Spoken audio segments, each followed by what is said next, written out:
и како да ги избира делителите на правдата во Македонија. Составот, структурата на судскиот совет како модел е уставно утврдена.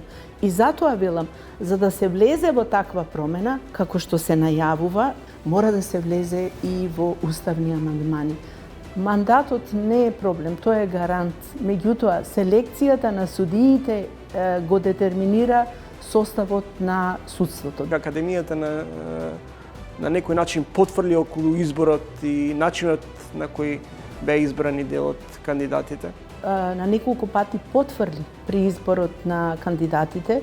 Во добар дел судиите и судовите, особено во кривичните постапки, зависат од тоа што ќе се работи претходно во истрага јавниот обвинител. Дали со овие измени може да се очекува поефикасно функционирање на органите на управување? Суштински не навлегуваме ние во некои нови надлежности или нова техника или нов начин на работа. Иновација нема.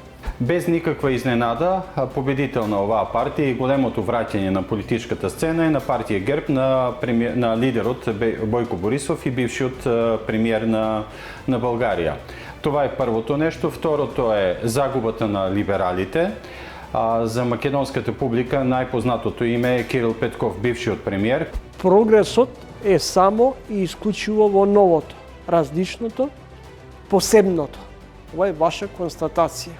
И длабоко сум уверен во тоа. Не постои друг начин за човек и лично да се менува, ама и целото општество да се менува и да оди на подобро. Следете го новото издание на Трилинг вечерва 20 часот и 45 минути.